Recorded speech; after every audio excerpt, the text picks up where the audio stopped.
welcome back to the Toy Box. Happy New Year. I'm going to be doing a show and tell of some finds that I found in the past couple of months from charity shops or thrift shops here in Wales, the United Kingdom. Charity shops are very hit and miss.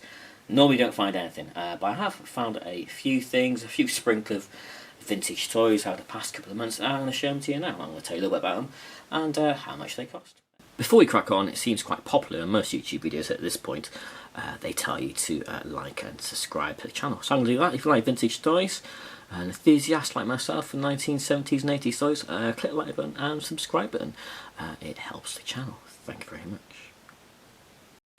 Okay, so first up we got some 1986 M.A.S.K figures. I found these in a charity shop in a little rummage box by the till, and everything in the box was 20p each, and I found two of these vintage M.A.S.K figures. So these are made by Kenner in 1986, and like I said, they're called M.A.S.K figures. M.A.S.K stands for Mobile Armoured Strike Command.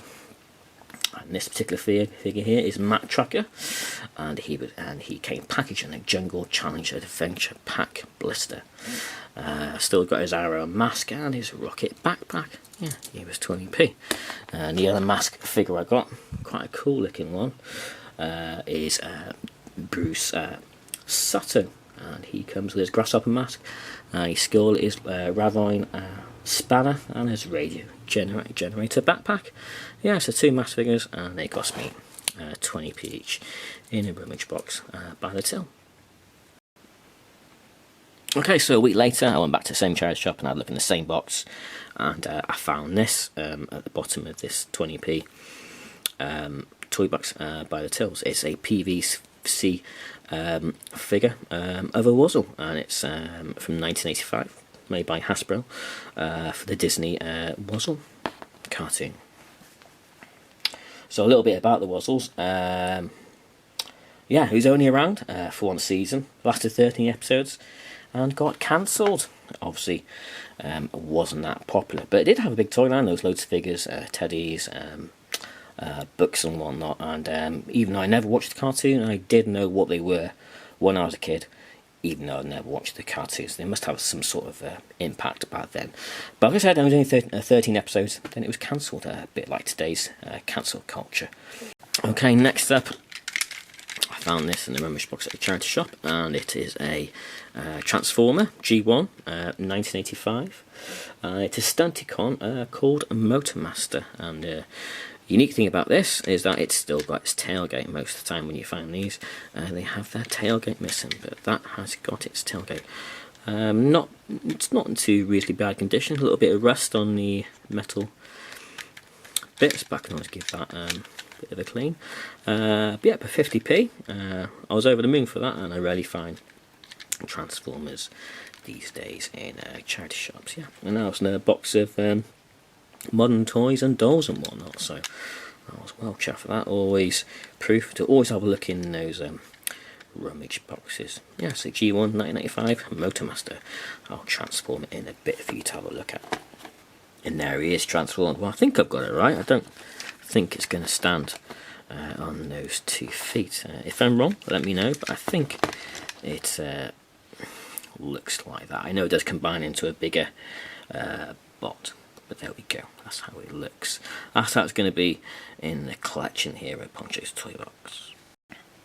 Next up, so I found this little basket of erasers in a craft section in a charity shop, and they're all old stock, a new old stock of 1980s erasers. Most of them were like girl-themed erasers with googly eyes and whatnot, but didn't appeal to me. But then I did find these little sort of gaming lenticular Japanese erasers, scented, you can still smell them, but yeah, fun little thing. Lenticular was very popular in the 80s, so I got all these depicting different sort of game themes.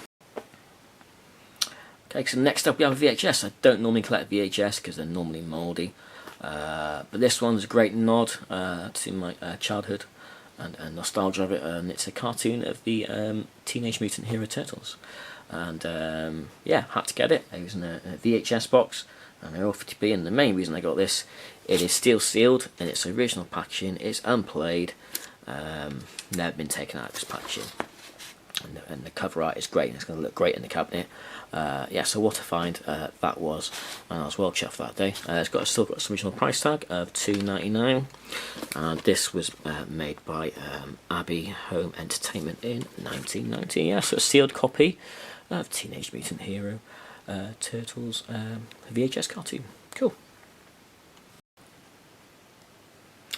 Okay, just quick on this one. Don't normally go for soft toys, they take too much room up, but I was in a charity shop, and in the toy section there's a crate of soft toys, teddies, and some are spilled out onto the floor, and as I was walking past, kicking them out of my way, I saw Super Ted, yeah, which is a cartoon which I watched when I was growing up in the 80s. In areas, he's missing his cape and his belt, but for 50p, you know, I had to get it, you know, because I like 80s nostalgia, cartoons, toys, so, you know, it ticks all the boxes, so I had to get it, and it'll go in my cabinet of 80s curios, and will be appreciated for a bit, for sure.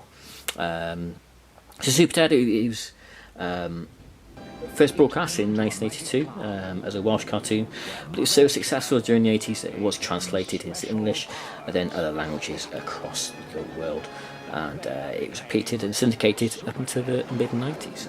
So this particular soft toy was made in 1984 by a small Welsh company. So yeah, Super Ted soft toy, cool thing. Okay, so next up we have some vintage Star Wars, and count on one hand how many times I found vintage Star Wars in a charity shop, and it's 4 times in my whole 25 odd years of collecting.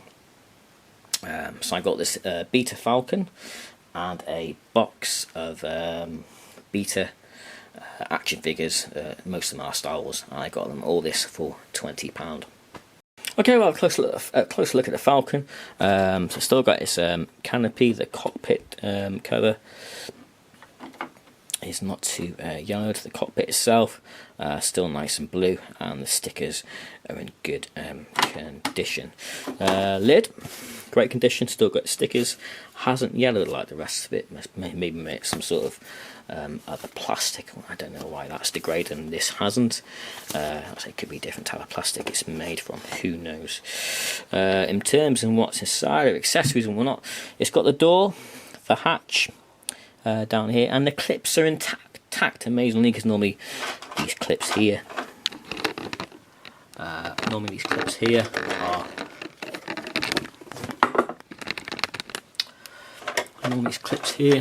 are broken, but they are intact, thankfully, because the other Falcon I've got, one of the clips has snapped to it. I may put that onto that one.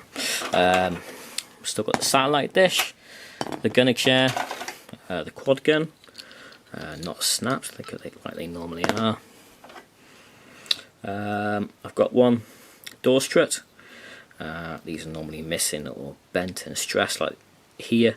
I've got a Falcon already, which one of these is stressed here and bent, so that will replace that one. Got the smuggler hatch. And this year when I first brought it home, there was something underneath, rattling around underneath the hatch, and I found this toolbox. I heard a rattle off. Oh my word, it's got loads of weapons in, but no Imperial blasters, no Princess Leia blasters.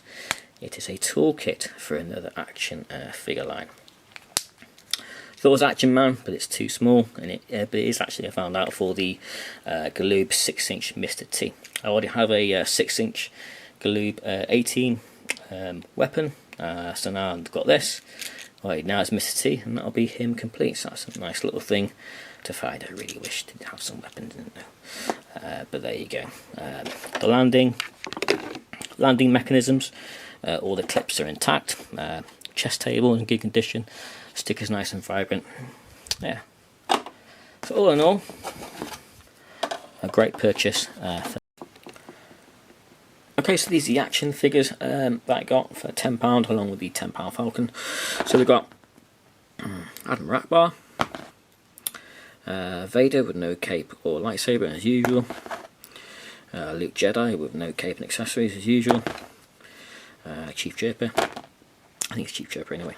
2 Palatoy action figures. We've got Kraken, he's in fairly good nick. He's damn good clean, but his painted decal is there present, so that's a nice find. That'll definitely go into the collection. I already have a Kraken already, but this one's got a better chest decal. And we've got everyone's favourite Action Force peg warmer back in the day, Mutant. You always find mocks of these knocking about these days, but I think it's one of the best figure of the Action Force figure line. And we got a open belly Tauntaun with a little bit of reins, and we got the rest of it here, which has gone. It's really brittle. It's gone hard. This is quite rubbery back in the day, but yeah, it's just gone hard over time, and literally if I just crumple it now, it will just disintegrate in my hand. I may have a go at gluing that back together. All the bits are there. It's just very much hardened and degraded quite badly. But that's vintage toys for you. They're not meant to last forever, but I might try and repair that. And there you go. That's all the things that I picked up from charity shops in the past couple of months. Always nice to find vintage toys. Normally don't find anything, but I found a nice sprinkle of things, you know. And I was really chuffed to find some vintage Star Wars, and especially for not for a reasonable price, because normally they charge quite a bit. But yeah, I was well chuffed for that find. So I hope you liked the video. Click the like button, subscribe to the channel, and I'll see you in another video. Thanks for watching. Bye bye.